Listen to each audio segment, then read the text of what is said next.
sweets. Only right vegetables, fresh fruit and whole wheat. I'm from the old school. My household smell like soul food, bruh. Curry falafel. Welcome to the very first episode of The Bearded Vegans. My name is Paul. My name is Andy. And we are The Bearded Vegans. This is a podcast where we talk about vegan news, reviews, and have a dissection of other vegan and social justice issues. For this very first episode, we're going to first start out by talking a little bit about ourselves, and then we're going to go into the issue of Cecil the Lion. That's kind of been a hot issue, especially in the vegan community and just in the general community too, I'd say. And then we're going to finish off with a little review of our top 5 vegan restaurants in Connecticut, where we both currently live. So yeah, let's start off with a little bit about ourselves. Andy, would you like to go first? Oh, sure. So my name's Andy Tabar, and I've been vegan for close to 8 years now. I've tried my hat as a vegan activist. I've toured extensively on the 10 Billion Lives tour, which is a project of the farm animal rights movement. And more people would probably know me as the face of Compassion Company, which is an organic USA-made vegan clothing line. And I've been running that for about 4 years, and that takes me all over the country to various veg fest and animal rights conferences. And that's pretty much me in a nutshell. My name is Paul. My vegan resume is much less extensive than Andy's, but I've been vegan for about 6 years at this point. I've done some volunteer work. I usually help out Andy sometimes with the Compassion Company stuff at Veg Fests. I've gotten a couple articles published in some Connecticut newspapers about trying Meatless Mondays or trying to get more meatless options in schools. I am currently a high school math teacher, so that's why I have the kind of passion about education. And I've helped out with some with the 10 Billion Lives tour when we were rocking out at the Mayhem Fest. So bringing vegan to the medals. So that's a little bit about ourselves. Our first issue, like we mentioned, is going to be about Cecil the Lion. So Andy, did you want to give a quick review? It's a pretty hot issue right now, but just in case you haven't heard about it. Yeah, I would imagine it'd be almost impossible to not have heard about it. It's certainly flooding my Facebook feed. I'm sure it's flooding yours as well. Obviously, vegans are upset about it, but also it seems to have captured the attention of the general public in a way that's almost unexpected. The rundown is basically Cecil the Lion was recently killed by Dr. Walter Palmer, who is a dentist from Minnesota, and he is a trophy hunter, has a lot of kills under his belt apparently. And it became known that Cecil was sort of lured off of his reserve or nature reserve in Zimbabwe, and was then killed by a bow and arrow from Dr. Palmer, and then supposedly lived for about 40 hours while the hunters were tracking him down, and then shot him with a gun, and then he was skinned and beheaded. So clearly a fairly brutal death for the animal. And I think what makes this remarkable and worth talking about is the backlash that Dr. Palmer has received in the wake of the public finding out about this issue. Reading from CNN.com, Dr. Palmer has gone into hiding. It appears the internet world was at his doorstep with pitchforks and torches. The website for the dental practice is no longer available online. Online reviews are trashing his business. The hashtag Walter Palmer is being used to pepper him with threats and insults. And the Facebook page called Shame Lion Killer Dr. Walter Palmer and River Bluff Dental, which is his dental practice, is 73,000 members strong. So it's been quite a ferocious backlash, and one of the pictures accompanying this story is a photo of the front door of his dental practice, which has a collection of stuffed animals, lions, tigers, no bears, and a drawing. Someone said, "Dr. Palmer, why did you kill Cecil?" And most prominently featured is a giant neon yellow sign with the words "Rot in Hell" posted on the door. and the dental practice has been shuttered. So that's sort of what's going on with this issue.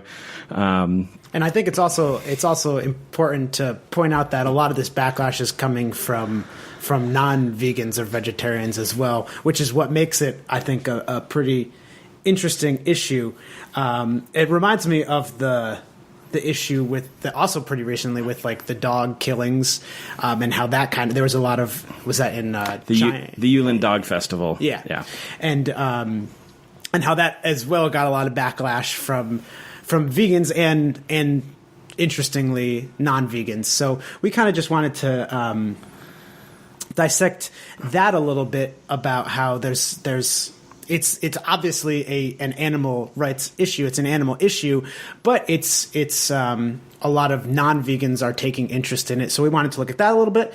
And then also another interesting thing that's come in response to the Cecil the Lion issue is that I've also seen a lot of posts on Facebook about people saying, like, oh, what, you can't, like, why do you care so much about this lion when there's these other there's issue X, Y, and Z also happening in the United States or somewhere else in the world, and like you're caring too much about this issue. So I wanted to talk a little bit about like intersectionality and the idea that you can or cannot care about too many or too few issues. Yeah. It's certainly a lot to unpack with this issue. I think a good place to start is that the disconnect between why do certain animal issues capture the eye of the public, like Cecil the Lion and like the Yulin Dog Festival, while there's other, huge animal issues happening, right here at our own doorstep that receive little to no attention. Yeah, and definitely in the animal industry, because the CNN article that Andy was just reading, it points out like the gruesomeness of the skinning and the beheading and those sorts of things, and that kind of stuff is happening every day to the extent of billions of animals every year, and it's just interesting that people just care about like the lion, and I mean like if this happened to a cow or something like that, a lot of people wouldn't even bat an eye about it. It's interesting. I think maybe if it happened to a cow, and that like specific story was highlighted, there might be some public outcry over it. Just like whenever a cow escapes from a slaughterhouse or a transport truck, and all of a sudden, the empathy for that cow is in the public eye, and people root for that cow to escape because we know the fate that's going to await it, or await that cow. Yet, when it happens to billions, when it's institutionalized, and it becomes, our dinner, people don't seem to bat an eye at it. Yeah, and I think that's an important key to animal activism is that, like Andy was just saying, once you make something personal for someone, once you give an animal a name, or once you give it a face even, it makes it harder for a lot of people, definitely not everybody, but it makes it harder for a lot of people to see that animal then be killed or even be served to them as food. And I think that's an important fact to keep in mind when you're trying to promote animal issues to non-vegans or non-vegetarians, and I think it's important to try to get them to kind of personalize it for them and make them think about the fact that each time that they're eating meat, they're supporting this industry that is killing actual animals. It's not just something that you can. I don't know. I'm kind of rambling at this point, but I think that a lot of people get away with, well, for themselves, they get away with eating meat because they've, for lack of better words, they've dehumanized it, and they just don't think about each individual animal that's being killed. They just kind of think about it like, oh, it happens, I'm not going to think about it. And once you kind of personalize it for them, it makes it more real.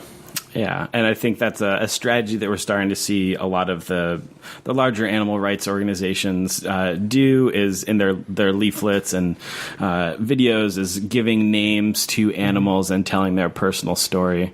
So certainly that has, an impact on why people care so much about this one particular lion. Cecil, like it's Cecil. He has a name, and it's definitely. Yeah. And some of the response, I guess we can talk about appropriate response and inappropriate response to this from vegans and non-vegans. I think one of the better responses I've seen have been groups or people making images of like a pig or a cow that say, what if my name was Cecil? And hopefully that gets people thinking about it. We can only hope. I know there's a lot of disconnect there, and it's really hard for people to make that hurdle. And certainly for vegans, I've seen a lot of evidence of this on my Facebook feed of people are very frustrated that people care so much about this one lion, yet don't care about the animals on their plate. I think that, people are outraged that it took 40 hours for Cecil to die, and beheading and skinning, all that stuff. And as Paul said, that stuff happens regularly in the animal agriculture industry. And I think you could certainly make the argument that the animals raised for food live a significantly worse life than Cecil did, because Cecil got to live out his natural, quote unquote, natural life for his entire lifespan, with the exception of those last 40 hours, whereas animals that are bred into the food industry are, subjected to an entire lifetime of misery and don't have freedom for even a second. So from that angle, you could certainly say that people should be more outraged about what are happening to pigs, chickens, turkeys, cows, fish, and other animals raised for flesh and secretions. Yeah, and I think as vegans, one of the strategies that we kind of have to use to help non-vegans or non-vegetarians now is making them realize that these farm animals, pigs, cows, chickens, whatever, are just as important as lions. Because I think one of the reasons why people are so outraged is because as a lion, it's not in the United States. It's not an animal that we're okay with killing to any extent, really. It's horrible when even a single lion gets killed, and that's kind of what our culture is. Whereas it's become okay for chickens, cows, pigs to get killed, and I think we want to try to make that connection for non-vegans that it's not okay for any animal to get killed, and this lion is just as important as this cow, and this chicken is just as important as this lion, and helping people to make that connection, because they're so outraged about Cecil, will hopefully lead them to be outraged about the killing of farm animals, and then hopefully to give up meat and become vegan. Yeah, and I think how we as advocates for animals handle this situation is super important at this time. I've fallen victim to it as well, but the impulse to just demonize everyone who has a reaction, who has a negative reaction to the killing of Cecil but is not vegan, and you just sort of want to yell hypocrite at them. But really, the most important thing we can do is be saying, it's awesome that you care about this lion. Like, how can I help you connect the dots to these other animals? And, it's not often that an opportunity like that sort of falls in our laps that, captures the outrage of the public, and we can use that to our advantage. Certainly it's unfortunate that Cecil died, and I hate to think of his death as an opportunity, but it is, a moment that we can seize to help others make the connection. Yeah. I like to think about it like we're not utilizing the death of Cecil, but we're utilizing just like the outrage that's happening in all over the internet right now. Absolutely. So I think that's an example of an appropriate response for how to handle this death. And I've certainly seen plenty of inappropriate responses as well. I think for me, I've seen a lot of use of the hashtag All Lives Matter in relation to Cecil. I don't know if that's something you've seen when you're going through Facebook, but that is a phrase that, of course, on its surface seems like a fairly innocent phrase, and of course, all lives do matter. But unfortunately, it's one that's been used to sort of shut down the Black Lives Matter movement, and a lot of vegan advocates I see are now using that, and especially in relation to Cecil, because they're trying to get people to make that connection, and whether knowingly or unknowingly, they're sort of lending support to this movement that's going against another, or this phrase that's going against another, radical social justice movement that's happening right now. And it's a little disappointing to see, or it's incredibly disappointing to see. And so hopefully we can help people realize that that's not necessarily an appropriate response. Yeah, definitely. And I think that's a perfect segue into the other issue I wanted to bring up in relation to Cecil, is that one other piece of backlash that I've seen on the internet is that people are saying stuff like, it's like, oh, you're only caring about like animals, or you're only caring about this specific lion, when there are black people being killed by police. It's like, why aren't you caring about that? And why aren't you caring about this issue or that issue? It's like, you only care about this issue. And the discussion I wanted to have was in relation to that, like, how do you care? How do you appropriately care about multiple issues? And I don't think that, personally, I don't think that making posts on Facebook like equates to you doing something about something. I think exposure, exposing different people to different ideas is very, very important. But writing something on the internet isn't always like the best means of promoting social issues. So what I wanted to talk about was is it a bad thing to care about just one issue? Is it a bad thing to care about two? Is there such a thing as not caring about, but is there such a thing as trying to tackle too many issues?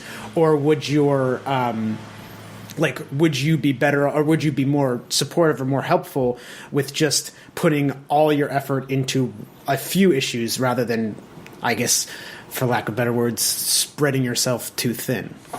What do you think, Andy? Oh, that's a whole lot of questions right there. A lot to unpack for sure.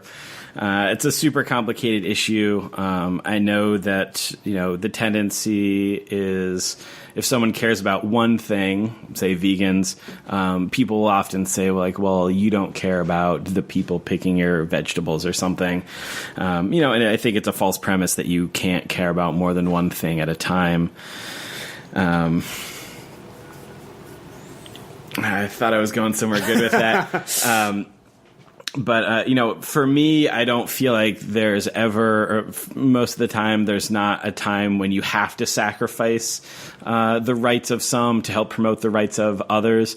Certainly, there are a lot of groups that do that, but I don't think that it's necessary. And certainly, you look at large groups like PETA come under fire a lot for using sexism and racism and whatnot to promote their message. And as far as I'm concerned, all of that's unnecessary. Like, they don't need to be using that type of messaging to promote animal rights. Like, we have a strong enough issue, a strong enough message on its own that we don't have to prop up against, other social justice issues. We don't have to stand on the heads and necks of other, marginalized groups in order to get our message across. But I understand the tendency to see, oh, this person really cares about something. Why don't they care about this other thing? Because I get it. It's like, as a vegan, when I see a vegetarian, I'm like, you care about animals, and so you've stopped eating their flesh, but why don't you care enough about this other thing? And it's like, really, probably I should be more upset at the person that's eating animals, not the person that's not eating animals, but some of their secretions.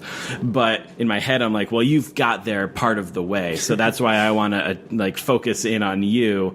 And so I see that when people try and say, well, you care about this lion, or you vegans care about these animals, but you don't care about this issue. And it's like, why not attack the general apathetic public instead of this group that's focusing in on this certain one issue? But it's also like, you should get it. You should get it. You've gone vegan. You've learned to examine and realize that, like, everything you've sort of been told growing up, eating animals is normal, necessary, natural, etc. You've examined that and said none of that's the case. So you should be able to examine, issues of police violence and go, oh, they do disproportionately affect people of color. And so that's why, as we're talking about, Black Lives Matter is an important thing to be focusing on. I, again, just rambled for a while, but I hope that sort of partially answer some of your question. Yeah, no, I definitely did, and I definitely wasn't trying to imply that I agree when one social justice group uses like the oppression of another group to further their own means. Like that's definitely, I think that's never acceptable. I don't think that's, and like you said, it's never necessary. It's just completely unnecessary. I guess what I was thinking about, and I don't have an answer to this either. I don't have an answer to a lot of things, but what I was thinking about was it just seems like since I'm a relatively young fellow, and since I've been into issues of social justice, whether that be veganism or anything else, it's like the internet has always been around when I've been in, like since I've been into these issues, and so internet activism has always kind of been synonymous to me with just like activism. It's always been there, and I think that the internet is a amazing tool to help to aid activists. But I'm just wondering, what am I wondering? I lost my train of thought. I'll let this part out. Well, to pick up on that thought, I think there's a lot of debate between slacktivists, clicktivists, armchair activists versus those who actually get out in the field. And, there's a lot of power for someone getting out and physically doing something. But also, there's a lot of research that basically says, like, changing social norms is, like, one of the most important things that we can be doing. So I wouldn't want to discount posts on Facebook. I think there's a strategic way to do it. If you're just constantly posting about an issue all the time, you're going to get tuned out. I've had plenty of vegan activists add me, and then all they do is just post about this horrific thing and this horrific thing and just like vague accusations at people. And that's not effective. But I think if you live your life and post about your normal things, I went to the movies, I did this, I saw this band, and then you slip in a post about veganism or Cecil the Lion or police brutality, it's a really effective thing because people go, oh, this person doesn't always post about this stuff. This must be important for them to post about it. This is a normal person that cares a lot about these issues. Yeah, and it's a bummer because really what every single issue that we're talking about, and certainly many that we'll hopefully cover in future episodes, deserve is people just screaming their heads off, 24/7 because these are really horrific things. But what we know about social change is that doing that isn't effective. So that's sort of a little bit of a tangent there. But I think that certainly a lot of good can come from Facebook posts, and I wouldn't want to discount that. Definitely. And you know what I was thinking about before I lost my train of thought before was that, because I was talking about how since I've been into activism, it's like the internet has always been around. And it seems like, especially recently, that there's always there's always a few really big issues that everybody is posting about, and they're usually in relation to like a news story that just happened. So for instance, Cecil the Lion, and now like everyone is posting about that. Or like all the recent cases of police murdering people of color, and like a lot of people are posting about those too. And I'm just wondering how you feel, Andy, about do you think, going back to what I was saying about how there's too many issues in the world for like one person to tackle. So do you think, because this is kind of how the internet tends to be, is it's kind of like everyone kind of gets pushed towards these few issues. Do you think that we should, like, while these issues are really big, like put a lot of energy into, I don't know if resolving is the right word, or supporting some issue because you have so much backing, and then like once some progress gets made to that, move to a different issue? Or do you think we should kind of just like always be like working on a bunch of different issues that aren't necessarily like in the spotlight at that moment? Because to me, it almost seems like when these issues are in the spotlight, when these issues are big on the internet, it's easier for change to happen. Absolutely. That's a really good question. I think that, to put it on like a larger scale, you often see legislation passed for a certain hot button issue after something big affecting that has just happened. So gun reform will happen after a school shooting and stuff like that.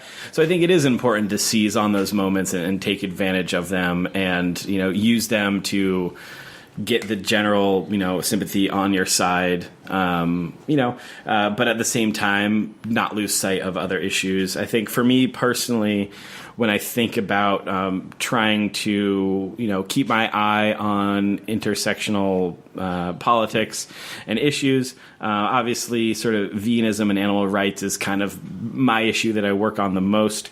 But I still, do my best to educate myself on other issues that are going on so that I make sure that I'm not treading over those things. For instance, not unknowingly using All Lives Matter to promote animal rights. So it's like, I think there's a way to have your key issue. I think it's important to have someone focusing on one issue because, some things require more than just a couple hours a week. Some things require someone working 40, 50, 60 hours a week. And it's important for them to have that singular focus, but also to make sure that they're not, doing the things we've already been talking about, using the oppression of other humans to promote their issue, are all important things. So I think, for me, what I think the best thing to do is to do what you are working on, find your issue that speaks to you, that you can maintain momentum for, that you can find a way of outreach or activism that is, simple and effective and sustainable that you can keep doing, while lending your support when asked of you for other causes. So, for instance, I will go out to other protests or demos or something when, my friends who work on those other issues are like, hey, you should come out to this. It's big. We need numbers in the crowd. And lend my support there when I can. But I'm not going home and focusing solely on their issue because I think that's a recipe for burnout. Even focusing on one singular issue is a recipe for burnout. So if you're trying to do everything for everyone, I think that it's not sustainable. And it's easy to point fingers at people for not caring enough about certain issues. But I guess at the end of the day, it's frustrating for sure. But at the end of the day, I'm glad people are working on something over nothing. Yeah, I think that was very well put. It totally is. It is frustrating when someone should care about something, and you're like, oh, why don't you care about this? And maybe they do care about this, and like you said, they're focusing a lot of their efforts on something else, and that was very well put. Did you have any final thoughts on this whole Cecil topic, or we kind of digressed a little bit? Any last thoughts before we take a break? I feel like we've gone through everything that we were trying to hit. I'm sure we missed some points, but hopefully, people can email us if they want us to talk further on any topic. Yes, our email is thebeardedvegans@gmail.com. Freshly made. All right. Well, we're going to take a break, and we'll be right back with our review of the top 5 vegan restaurants or vegan options in Connecticut. Yes. Be right back. Hey everyone, this is Paul of The Bearded Vegans. Thanks so much for listening to our very first episode. I just wanted to let you know that The Bearded Vegans is part of the Commentist Network, and you can find us on iTunes and Stitcher. And I would encourage you to learn more about the show at thecommentist.com. That's TheCommentist.com. We also have a lot of other great shows on the Commentist Network. I do 2 other shows. One of them is called Continuous Improvement. That's just a kind of general positivity podcast, and then I do one with my brother and some of my other friends called Roll to Hit, which is a Dungeons and Dragons podcast. So yeah, please check all those out. Thanks for listening again, and let's get back to the show. I don't eat no meat, no dairy, no sweets, only ripe vegetables, fresh fruit and whole wheat. All right, welcome back. This is The Bearded Vegans with Paul and Andy. I'm Andy. I'm Paul. I don't know if we need to do that introduction again. Cut that out. So, as a introductory episode, we're both from Connecticut, and Paul resides here. I'm about to be on the road and sort of be residentless for a while. But as I mentioned, I run a vegan clothing company. I go to a lot of Veg Fest, and Connecticut actually had their first, as far as I'm aware, all-vegan event in several years, Compassion Compassion Fest, which was in Hamden, Connecticut over the weekend. And Paul was asking me how it was. And I said, the turnout was bigger than we were expecting, and it was certainly a great event. But that I was a little disappointed that some of the great vegan restaurants and restaurants with vegan options were not food vendors there. And there certainly was some really quality food vendors. Hardcore Sweets was there, and they're not all vegan, but they do vegan cupcakes, and they sold out with 2 hours left, so they were very popular. The Sweet Beet was there, and they do a lot of raw foods and gluten-free stuff, and they had a barbecue beet slider. But aside from that, there was some really great restaurants that were lacking, and so we figured it'd be fun to talk about our top 5 vegan restaurants in Connecticut, or restaurants with vegan options. Unfortunately, vegan in Connecticut is not the most prevalent thing. There's certainly tons of really great options, but compared to like in Austin or Portland or something like that, it's a little bit of slim pickings. So we each made our own top 5 list, and we're going to go through and just talk a little bit about them and hopefully inspire you to go check them out if you're ever in the area. Yeah. You want me to go first? Sure. Do you have any honorable mentions? Yes, I have 2 honorable mentions. One is Sweet Claude's. It's an ice cream place from my hometown in Cheshire, Connecticut. And they do a couple, I'm pretty sure, they do a couple, vegan ice cream options, and I'm pretty sure they make it there, I want to say. Yeah, they list it as homemade tofuti. Yeah. And I don't know if they were just like, this is what you call vegan ice cream, because they've been doing it forever. Yeah. Yeah. But yeah, they make all their own ice cream. Yeah, so it's kind of like a nostalgia thing for me too, since it's in my hometown. So I like to go there every once in a while and get some nice ice cream. It's nice to get ice cream that's not like the same brands that I get all the times when I go to Whole Foods or something. Out of a pint. Yeah. Yeah, it's nice to go there and get a cup of ice cream and then go sit on the porch and sort of watch traffic go by and just get the ice cream experience. Yes. And my other honorable mention is the Amore food truck, which I just recently discovered. It's they go around. They might be based in Hartford. I know they go to the greater Hartford area, but recently they've been outside of Whole Foods every Monday. The Whole Foods that I live near has a kind of farmers market type thing, and they've been there every Monday, and they have some great vegan options as well, entrees and desserts. I had it was like a Korean barbecue type sandwich, and it was pretty delicious. And on their website, they do catering, and it makes it seem like they can make literally any type of food, like any type of cuisine. So I'm hoping that the next time I see them around, maybe they switch up the menu every once in a while, because it just seems like they are very talented cooks. Ooh, Korean barbecue sandwich sounds really good. Yes, very good. Maybe we go back and forth, like you do your 5, I do my 5. Okay. Something like that? Yeah. I'll go through my honorable mentions. Delania's in New Haven. They are a pizza place, and New Haven is known for pizza, although maybe not necessarily outside of Connecticut, but it's a point of pride that, everyone's like, we did it before New York and stuff. And finally, New Haven got a proper place that does good vegan pizza. The crust is amazing. They have a lot of fun, different toppings.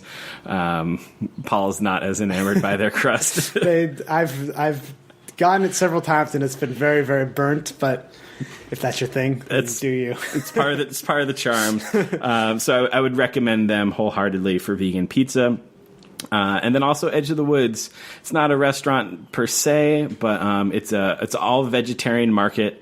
And so they have a great selection of, produce and fun vegan products and the usual things you would expect at like a natural market. But they also have a hot bar, a juice bar, sandwich bar, all the bars, and a bakery. And I would say the bakery is probably 75% vegan, and it's kind of hit or miss in there, but they have really great things like vegan cheese danishes and blondies, and they make a really great vegan fruit tart with cashew cream as the base. And so those are my 2 little shout outs to, places that didn't quite make the list, but are certainly worth visiting. Nice. So I'll go through my list first. My number 5 is Tally 2 in New Haven. It's a vegetarian Indian place, and they have a lot of vegan options. One of the things that got me really stoked the first time I went there is that instead of the menu saying like, okay, here's all our options, and there'll be a little V next to the items that are vegan, it's here's all our options, and there's a little symbol for the items that are not vegan. So it's just kind of cool to assume like everything is vegan unless otherwise specified. I think that's kind of cool. And the name is also really goofy because there's a restaurant, I think it's near me in Hartford, that's called Tali. That's an Indian restaurant. And this is Tali 2, Too. So it's just like, yeah, this is Tali as well, I guess. And it's just a goofy name. There's also a Tali in New Haven as well. Oh, really? Maybe that's what I'm thinking of then. Yeah. But maybe it's a common name. Yeah. Could be too. My number 4 is Ion. It's only natural. I'm maybe on Andy's list as well, but that's a good one. Number 3 is Mia's. That's a sushi place in New Haven. They have it's not vegan or vegetarian, but they have an extensive vegan sushi menu. I know it's been written that they have the world's largest vegetarian sushi menu. I don't believe that. But it's still delicious. It's I'll talk. Yeah. Mia's did make my list, so I'll talk about it. Okay, all right, I'll let you talk about that. Yeah, there's a place called like Vegan Love in somewhere in New Mexico. I want to say Albuquerque, and they have a huge vegan sushi menu. So I know they've got Mia's beat, but Mia's is certainly the best. Yeah, and like everyone that works at Mia's is also great too. But Andy's going to talk about that in a bit. My number 2 is Tangier's. That's in West Hartford. It's on the West Hartford border. I'm not sure which it's in exactly. It's a Middle Eastern place. It's like a tiny little grocery market, and then they also have food, and they make my favorite falafel that I've ever had. I get it about once or twice a week. In all seriousness, I do get it about once or twice a week, and it is delicious. I can attest to that. I'm a bad vegan. I'm not a huge falafel fan, so I usually don't go out of my way to have it. But I suggested going to Paul's number 1 option, but he shot me down, and we went to Tangier's instead. And I have to say, it was absolutely delicious falafel, and probably the best I've had as well. Excellent. And my number 1 is China Pan, which is in Farmington, and that is it's kind of like this hole in the wall Chinese place. It's in the corner of this. It's kind of hard to find unless you know where it is. And it's a normal Chinese food place, but then in the middle of the menu, it just has this enormous vegan section that has every vegan fake meat that you could ever want, from chicken, duck, pheasant, goose. They used to have lobster, but I've tried to order it a bunch of times, and they've always said that they don't have it anymore. Someone I used to go with all the time tried to order the scallops, and for years they just kept saying they're out. I think they just stopped getting them, but never changed the menu. Yeah, they also used to have mutton, which I've also tried to order. They don't have that too. anymore? No, I don't think they have that anymore. But but it's just like tons of different kinds of meat, and then in all of the more traditional like items that you'd get at a Chinese restaurant. So that place is my stomach doesn't always agree with me on this, but I love it. It's a lot of Meiwa like meat products. So if you're a fan of like Meiwa chicken, you'll love it. They do a fantastic General Tso's chicken, and a lot of very bizarre things like silver chicken balls. Oh yeah, which used to be a thing I always got. Yeah. The secret star of that place is the barbecue spare ribs. Oh yeah, which you must get if you go there. Whatever they do with that sauce, they're nailing it. Yeah. So that was my top 5. Andy, what are yours? All right, so there's a little bit of overlap. My number 5 is Ion. It's only natural. I tied it with G-Zen because they're both opened by the same person, although people who run G-Zen are no longer associated with Ion. But it's sort of a staple. It's been around for as long as I've been vegan, and it used to be one of the only places you could go. And if you were going on a fancy date or graduation dinner, whatever it was, that was sort of the place that you went. And the biggest star of their menu is their southern fried tofu, which is kind of bizarre because overall it's a very healthy, organic type place, but then they just have this deep fried, like kind of buffalo flavored tofu that is a must get. And the last time I went there, they had finally made a plate that was that buffalo tofu, greens, black beans, and like cornbread or something, like a southern plate, and it was so good. Nice. So they're certainly improving. And I just heard from Rachel, who runs Vegan CT, that they got a new chef and new menu and all this stuff. So I'm excited to try it at some point. It's not my go-to, but for a nice fancy dinner, it's a good place to go. And it's a good place to bring non-vegans, non-vegetarians too. I think it's just... I think it's one of those places that people aren't kind of scared to go to. Yeah, because they do a lot with just vegetables. They don't necessarily have a ton of fake meat stuff, so it doesn't seem as like foreign and scary. So and it's also, it's a very nice atmosphere. So it's the type of place where I could bring like my aunt and uncle who are not vegan and like to do more fine dining-esque, type environments, and it's like a really good place to bring people and show them what a vegan meal could be. All right, cool. So my number 4 is Fire and Spice, and that's in West Hartford. And it's like an Ital Jamaican type place. You go in, and they usually have 12 or so different dishes that are already made. And it's, Ital stew, tofu scramble, greens, things of that nature. And it's always great. They're always playing reggae in there, so speaks to me. And they never disappoint, and they're a really good place to go and get a pretty hefty portion of food for a good price. And they have they don't make their vegan ice cream, and I don't know what their vegan ice cream is, where they get it from, but it is one of the best vegan ice creams that I've had. Nice. I don't know if I've tried that. I've had some of the desserts. They also make really good like jerk patties, which are also delicious. So it's a good place to go and explore. And it's all vegan too, right? All vegan, 100% vegan. And I should mention Ion and G-Zen. G-Zen is 100% vegan. Ion has some dairy, but they're overall all vegetarian. Yeah. My number 3 is a little hidden gem in New Haven. I'm from New Haven, so you notice there's a lot of New Haven spots on the list. But Lalibela, which is an Ethiopian restaurant, and my tip is to go for the lunch buffet. They have 9 dishes laid out. 6 of them are vegan. Ethiopian food is really great for vegans because I forget the exact specifics, but something about the way they prepare food is that they don't use like dairy with like the vegetable dishes.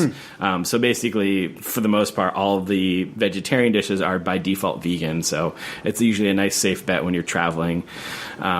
And they have this fantastic spicy lentil thing that they do. Everything they do is so great. And, it's a nice place to pop in, and the food's all ready for you. So highly recommend. I usually eat there about once a week. I've never been there, but I should go there. It's great. It's on the same street as the Criterion Movie Theater, and we're not doing a movie review in this episode, but I go a lot, and hopefully we will find some movies worth looking at from a vegan angle at some point. So I usually make a little trip on Tuesdays, which is the cheap movie day. Learning so much about me. All right, my number 2 is Mia's, which was on Paul's list, and it's certainly deserving of being high up on any list. I didn't like sushi until I went vegan, and I had run out of places to try in New Haven, and I was going on a date, and I was trying to impress someone. I asked my friend James what's left in Connecticut or in New Haven, and he said, try Mia's. And their veggie sushi menu is very extensive, as Paul mentioned, and they have what you would expect from a sushi restaurant: sweet potato roll, asparagus roll, avocado roll. That's usually where it ends for most restaurants, most sushi places. And then they have like another 2 or 3 pages that are incredibly creative. They have one of my favorites, which is Kiss the Smiling Piggy, which is tempura, sweet potato, mango, chutney, and pine nuts. And the Ginger teriyaki eggplant roll, which has like asparagus, eggplant, avocado.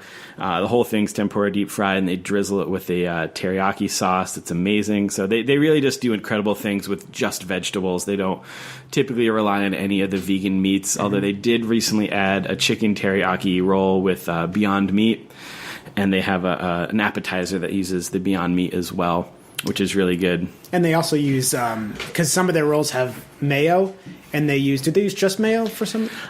I'm not sure what they use. They probably do. But they have vegan mayonnaise, so anything that would have mayo in it, you can just get with vegan mayo. which is exciting because Bun, who is the owner, who is just the nicest guy, and really has his eye on sustainability, and he goes out and he forages for a lot. Like, they make their own sake, and neither of us drink, but if I did, I would drink his because he makes it. And they have like a pine needle one, and he goes out and finds the pine needles, things like that. And I'd been asking him for many times, like, hey, can I just bring in some vegan mayo for you to use? And he wasn't super into it. And now I'm really happy that they have it. They started making their own cashew cheese. They make this jalapeno cashew cheese that's in a bunch of their rolls now. So it's a very cool place. And, they do serve fish, unfortunately, but something that is interesting and maybe worth applauding is that they don't serve animals that are typically served at sushi restaurants because of overfishing and stuff like that. So obviously that's not ideal by any stretch, but it is on some level slightly better, I guess. And Bun is quite literally the nicest restaurant owner that I've ever come into contact with. Yeah. Cool. All right. So wrap it all up. My number one is Shandles, which is in Bridgeport, and that's another Ital restaurant. And it is quite literally Shandles' place. You walk in, and again, there's about 12 different dishes laid out. Shandles, the man behind the counter. I've never seen any other person there. And I went there the other day, and it turned out it was his 60th birthday. And my friend Kyle, who was with me, sort of made a joke about how he shouldn't be working on his birthday. And he said, this is what I love to do. So there's no place I'd rather be. So he's a wonderful person, and Shandles has been around forever, certainly as long as I've been vegan. It's always been a staple. And you go and you pay about $10 and you get 6 different items, I believe, and it's just, enough food for 2 meals. It's delicious. I don't know what he does, but he works magic on his food. And, it's not really a sit-down place. There's like a few seats in there, so usually you kind of grab it and go. But I feel like that's a place that doesn't get too much love in the vegan Connecticut world because it's in Bridgeport. It's a little out of the way. It's not really conveniently located near any highway or anything, but I would heartily recommend that to anyone that's traveling through Connecticut. Yeah, I've never been there, and I live pretty close to Bridgeport, too. Yeah, I mean, I live like 25 minutes away, and I don't go nearly as often as I would just because it's sort of, a little too out of the way. Yeah. But when I do go, it's always fantastic. Yeah. So that wraps up our top 5 vegan restaurants and our first podcast. We'd love to hear some feedback from you if you have any ideas of how we can improve the podcast, or if you just want to say that you agree with something or disagree with something, we would love to hear from you. Again, our email is thebeardedvegans@gmail.com. I like how you kind of sung that. The Bearded Vegans. So definitely let us know what you think, and thank you so much for listening to our first episode. Thanks a lot. Have a wonderful day.